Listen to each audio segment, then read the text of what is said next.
Muy buenos días, estimados estudiantes. Darles nuevamente la bienvenida al área de educación religiosa. Como sabrán, estamos en el mes de mayo, mes dedicado a la Virgen María. Por ello, para hacer la oración inicial, quería compartir con ustedes uno de los mensajes que nuestra Madre le da a los 3 pastorcitos en Fátima, Portugal. Nos ponemos en presencia del Señor, en el nombre del Padre, del Hijo y del Espíritu Santo. Amén. Nuestra Madre les dijo: nunca te dejaré. Mi inmaculado corazón será tu refugio y el camino que te conducirá a Dios. Señora nuestra, Madre nuestra, que prometiste a los 3 pastorcitos que nunca los abandonarás y que tu corazón será su refugio, te pedimos y te pido de manera especial por los jóvenes que están detrás de esta pantalla, escuchando y orando contigo. Que seas, Señora, su refugio en momentos de soledad, que nunca te apartes de nosotros, que nos sostengas en los momentos de debilidad, que nos acompañes en cada momento, que seas, Señora, tú, nuestra luz en los momentos de oscuridad que nos toca vivir. Acuérdate de aquellas personas que necesitan de tu amor y de tu presencia. Te pedimos como los pastorcitos, Señora, que siempre nos mantengas a tu lado y que nos des la fuerza necesaria para soportar todas las cosas que estamos viviendo. Que esta enfermedad que hoy azota el mundo sea para más adelante una enseñanza, pero una enseñanza que nos vuelva y nos permita volver a Dios. Te suplicamos, Madre nuestra, que nos acompañes, y a ti te decimos: Dios te salve María, llena eres de gracia, el Señor es contigo.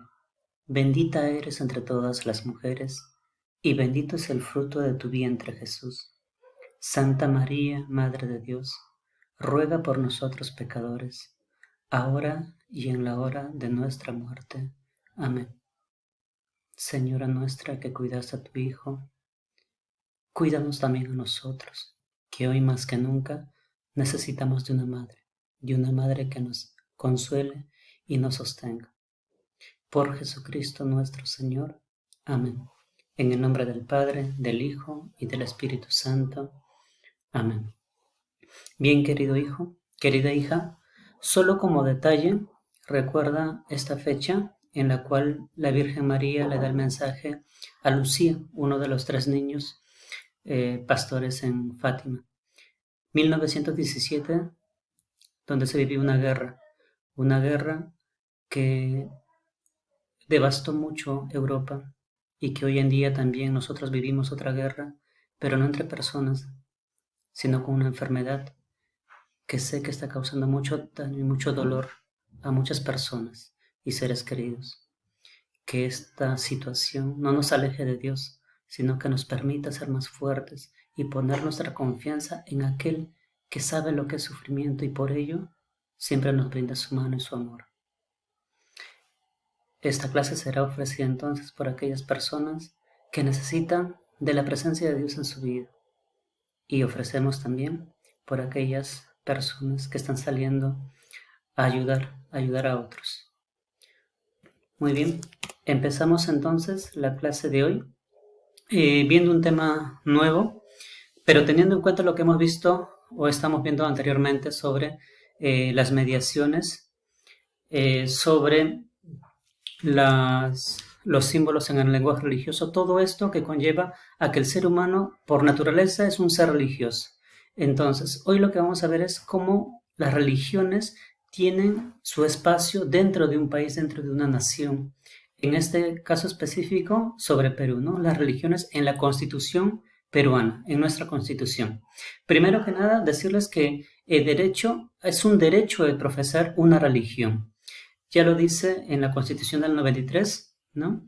En sus artículos 2 y 50. En el 2 hace alusión a la libertad de conciencia y de religión en forma individual o asociada. Quiere decir que toda persona que conforme una iglesia o de manera particular que profese una creencia tiene derecho a expresarla, ¿no? A tener esa libertad.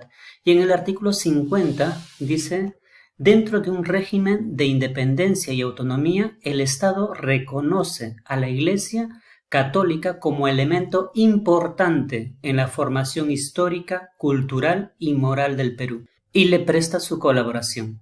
El Estado respeta otras confesiones y puede establecer formas de colaboración con ellas.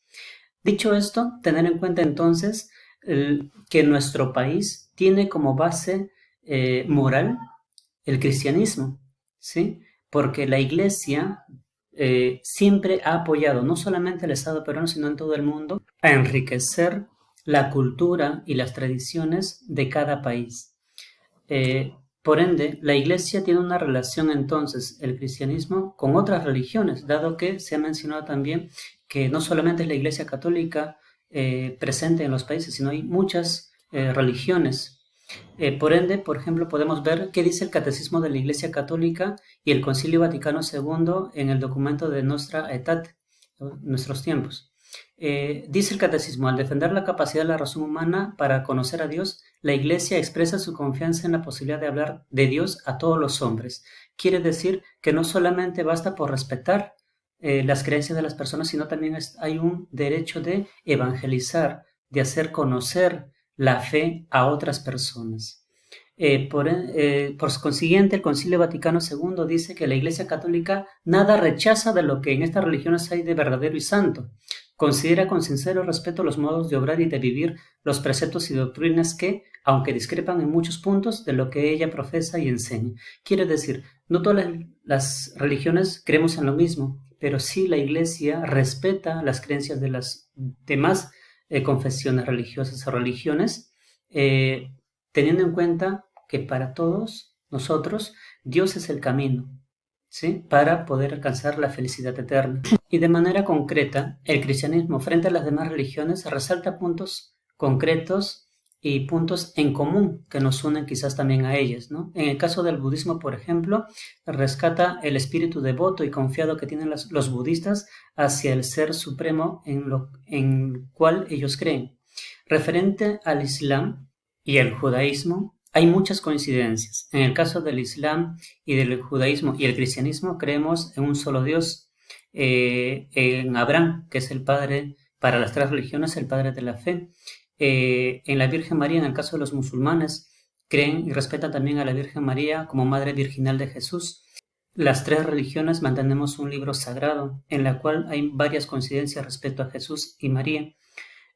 Practicamos la limosna, el ayuno, la oración. Como vemos en la imagen, el Papa está insistiendo mucho en estos tiempos a unirnos, sin importar el credo, a hacer oración para que esta enfermedad que está azotando el mundo entero pueda pasar y pueda dejar de cobrar muchas víctimas.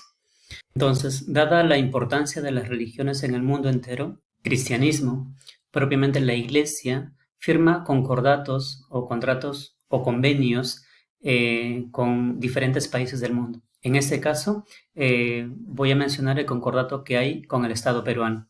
Para esto el documento es muy amplio, quiero resaltar algunos artículos. Por ejemplo, el artículo número 1, donde dice que la Iglesia Católica en el Perú goza de plena independencia y autonomía, además en reconocimiento a la importante función ejercida en la formación histórica, cultural y moral del país. Lo que les decía al iniciar esta clase, a la Iglesia se le reconoce, ¿no?, su importante función en cuanto a la moral, cultura e historia de los países. Concretamente aquí en el Perú, ¿no? Nuestra base peruana es cristiana y esto se puede evidenciar en la propia vida de las personas. Vemos en las calles, por ejemplo, con nombres de algún personaje importante de la Iglesia, etc. En el artículo 11, por ejemplo, está relacionado a lo que nos compete, ¿no?, en nuestra familia naval. Dice: consideradas las creencias religiosas de la mayoría nacional, el Estado continúa garantizando que se preste por parte del Vicariato Castrense la asistencia religiosa a los miembros de las Fuerzas Armadas, fuerzas policiales y a los servidores civiles de aquellos que sean católicos. Quiere decir, por ejemplo, en esta situación que estamos viviendo, el Obispado Castrense cuyo obispo es Monseñor Carlos Vera Plasencia, hace todo lo necesario para que los capellanes, sacerdotes castrenses, puedan dar asistencia a aquellos policías o militares que en estos momentos, sobre todo de emergencia, necesitan. Por eso es que tiene la Iglesia la misión no solamente de velar y evangelizar, sino de apoyar en momentos que el país lo necesite, sobre todo en casos de emergencia. Otro de los artículos es el artículo 19, en la cual habla un poco de lo que es la educación en el Perú. ¿Qué dice el artículo 19? La Iglesia tiene plena libertad para establecer centros educacionales de todo nivel, de conformidad con la legislación nacional, en el ámbito de la educación particular. Más abajo dice que el profesor de religión podrá ser mantenido en su cargo mientras goce de la aprobación del obispo. Hay dos cosas entonces. La Iglesia tiene la plena de libertad, y lo está haciendo, de construir centros educativos, sean colegios o universidades, ¿no? Por ejemplo, la Universidad Mayor de San Marcos fue fundada por la Iglesia Católica, los jesuitas. Tenemos también la Pontificia Universidad Católica del Perú. En el campo de colegios tenemos el Colegio Fe Alegría, que lo dirige miembros de la Iglesia, etcétera. Quiere decir que la Iglesia no solamente apoya en el campo material de asistencia, sino también en el campo educativo. Hay muchas regiones en nuestros países donde el Estado no llega, pero sí la Iglesia, a través de los sacerdotes o misioneros, y ayudan a la población en sus necesidades, sean materiales, de alimento, de asistencia o también de educación. Tenemos la universidad en el norte, en Lima Norte, que es la sede sapiense, que también tiene sus filiales en Atalaya, en la selva, donde ni siquiera el Estado ha podido llegar. Sin embargo, la Iglesia apoya de esa manera al país. En el caso de los profesores de religión, hablando concretamente del ámbito castrense, cuando un profesor de religión imparte la educación religiosa en los colegios castrenses, necesita el aval del obispo. Este aval o permiso del obispo consiste en una licencia, la licencia que avala, ¿no?, o garantiza en el estudiante que va a recibir tal cual las enseñanzas de la Iglesia. Por ejemplo, es la licencia. Sin esta licencia, yo no podría enseñar educación religiosa en colegios castrenses.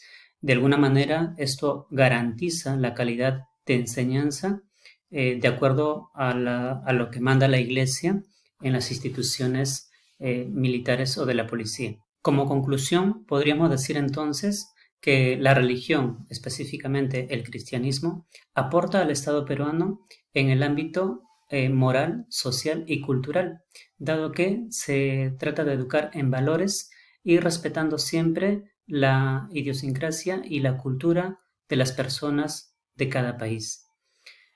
Por último, te voy a dejar con la frase de esta semana, que tiene que ver también con un personaje de la Iglesia, Santa Teresa de Calcuta. ¿Qué dice ella? Si no se vive para los demás, la vida carece de sentido, tal cual la misión que tiene la Iglesia. Porque si bien es cierto, Dios nos ha creado para que nosotros seamos felices, nadie puede ser feliz si no comparte su felicidad con otros. Y compartir significa darse, no cosas, sino darse uno mismo hacia los demás. Vemos el ejemplo claro de Madre Teresa de Calcuta. No solamente lo dice, sino que ha hecho vida esa frase, en la cual nos invita a nosotros también poder darnos a los demás, de manera especial a aquellos que hoy más que nunca necesitan de nosotros. Salir un poco de nuestro egoísmo, de nuestro egocentrismo. Por ello, te invito a que en esta semana la actividad a realizar sea utilizar ese bonito altar, que dicho sea de paso te felicito por haberlo presentado y hecho, sea utilizado de manera habitual. Haz oración. Necesitamos hoy más que nunca oración. Elige tú el día, el momento, los minutos que puedas dedicar, porque hay muchas personas que necesitan. Personas que se sienten solas, que se sienten tristes, personas que no saben qué hacer, que están angustiadas. Te pido que ofrezcas, como nos lo pide nuestra Madre María, hagamos oración. Y si es posible, tú que ya te has confirmado, hacer oración, un denario, un rosario en familia. Invita a las personas que viven a tu alrededor. Que Dios te bendiga. Hasta la próxima.